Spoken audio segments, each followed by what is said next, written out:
송은재TV 시작합니다. 요즘 많은 분들이 얘기하는 것이 윤석열 대통령에 대한 지지율입니다. 국정수행 지지율이라고 하죠. 오랫동안 정체되어 있다. 40% 언저리에서 계속 오르락내리락 하고 있다. 40%는 국정수행 지지율에서 안정적인 그런 지지율이다. 그런 수치다. 이렇게 보통 평가를 합니다. 안정적인 것은 좋은데 윤석열 대통령에 대한 지지율이 훨씬 더 높아져야 하는 것 같다.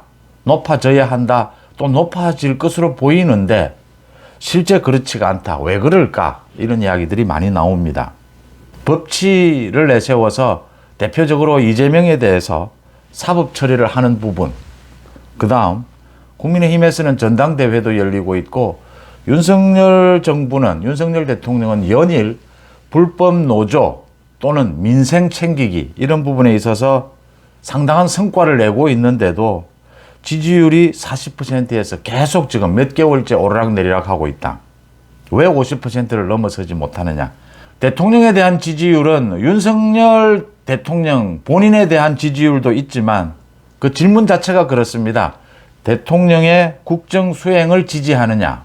직접 지지하지는 않더라도 국정 수행을 잘하고 있다라고 하면 또 지지할 수가 있는 겁니다. 그래서 다른 정권들의 예를 들면 정권 초반에는 70%, 80% 뭐 이렇게까지 지지율이 나오는 경우도 있습니다. 또 많았습니다. 지금은 진영 대결이라고 하죠. 야당과 이재명의 민주당과는 협치를 할 수 없는 상황입니다.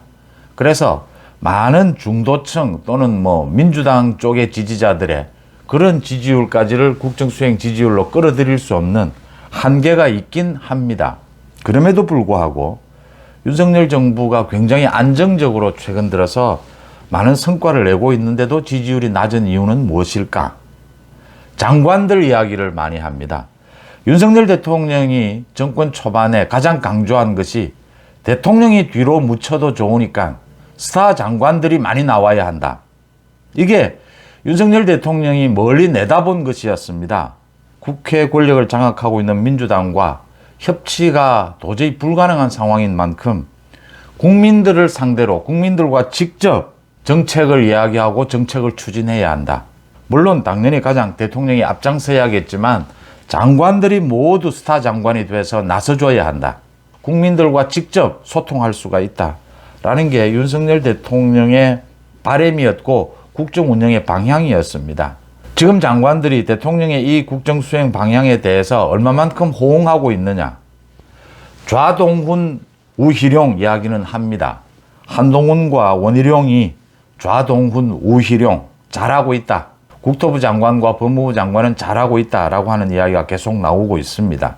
원희룡에 대해서 최근에 그 대한항공 마일리지 개편을 대한항공 자신들의 입맛에 맞게 바꾸려고 하는 부분에 대해서 원희룡 장관이 직격탄을 날렸습니다. 그러자 대한항공이 철회를 했죠. 철회를 하니까 많은 호응이 이어지고 있습니다.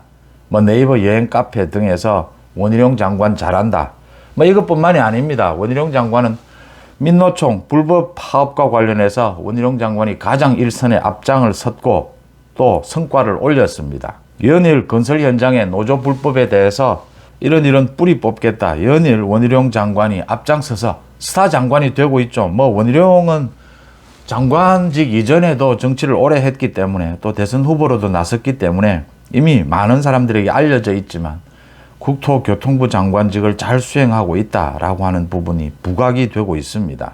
건설 현장에서의 각종 부조리 부분 이런 것들은 국민 생활과 밀접한 관계가 있기 때문에 소위 외연 확장, 지지율을 중도층으로 확장하는데 청년층으로 확장하는데 굉장한 도움이 될 것이다.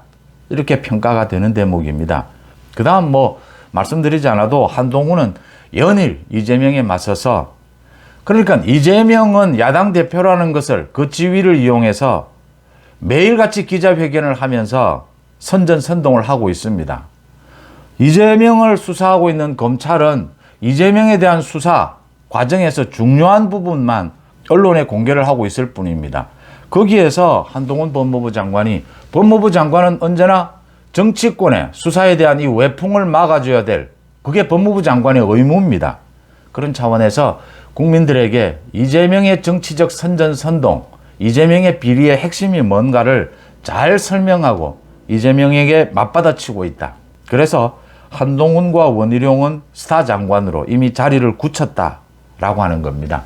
윤석열 대통령이 얘기한 스타 장관들이 많이 나와야 한다. 그 부분에 대해서 국민들과 직접 소통해야 한다. 그 부분에 대해서 잘 호응을 하고 있다라고 보입니다. 문제는 다른 장관들이 크게 눈에 띄지 않는다라고 하는 겁니다. 지금 물론 이정식 고용노동부 장관도 노조 회계 투명성 이 부분과 관련해서 기자회견을 자주 갖고 있고, 또 이주호 교육부 장관, 한화진 환경부 장관 좋은 평가를 받고 있습니다. 추경호 부총리도 금리나 물가 관련해서 많은 대책들을 내놓고 있습니다. 그런데 아직 스타가 되지는 못하고 있다. 스타가 되는 데는 두 가지가 필요합니다. 하나는 정책의 핵심을 꿰뚫어야 합니다. 이 문제에 대해서 어떻게 대응해야 성과를 낼 수 있다는 것도 정확하게 알아야 하고 추진력이죠. 또 하나는 국민들과 공감할 수 있는 소통 능력입니다. 메시지 능력입니다. 꼭 같은 말을 해도 한동훈이 이야기하면 국민들의 가슴에 와닿습니다. 쉽게 와닿는 것이죠. 그런데 다른 장관들의 메시지는 국민들의 가슴에 와닿지가 않는 겁니다.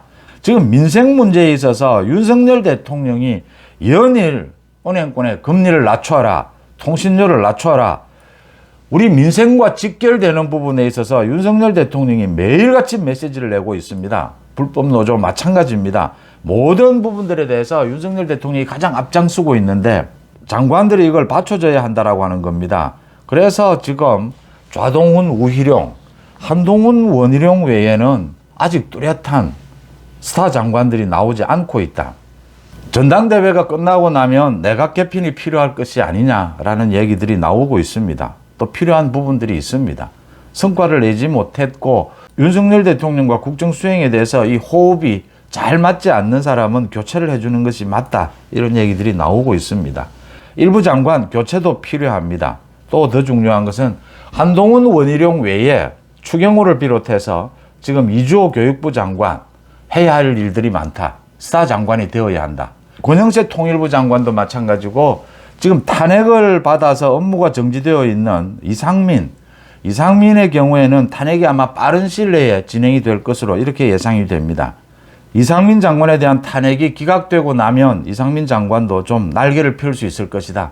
정권 초반기에 일부 경찰의 항명 사태, 이태원 참사 이런 걸 겪으면서 이상민 장관도 제대로 자기 몫을 하지 못했는데 국민들과 제대로 소통하는 그런 모습을 보여주지 못했는데 탄핵 문제가 해결되고 나면 이상민 장관도 스타 장관으로서 발돋움할 수 있는 그런 계기를 맞게 될 것이다. 윤석열 대통령을 대신해서 탄핵을 당한 이런 모양새를 보여주고 있기 때문에 이상민 장관에 대한 정통 보수층의 기대치도 있고 또 이상민 장관도 상당히 성숙한 모습으로 다시 행안부 장관으로 컴백할 수 있을 것이다. 돌아올 수 있을 것이다. 그런 점에서 기대를 모으고 있습니다. 한동훈과 원희룡이 잘하고 있다. 그 잘하고 있는 그 부분을 다른 장관들로 굉장히 넓혀가야 윤석열 대통령에 대한 지지율이 50%를 넘을 수 있다라고 하는 겁니다. 많은 부분들이 있겠지만 지금 어차피 이재명의 민주당을 제끼고 국민들과 직접 소통해야 되는 이 윤석열 정부의 특성상 많은 스타 장관들이 나와야 하는데 한동훈, 원희룡은 합격점이다. 그런데 다른 장관들은 더 분발해야 한다. 그런 점에서 개각도 필요한 것이 아니냐 얘기들이 나오고 있습니다. 주말 송은재TV 마칩니다. 고맙습니다.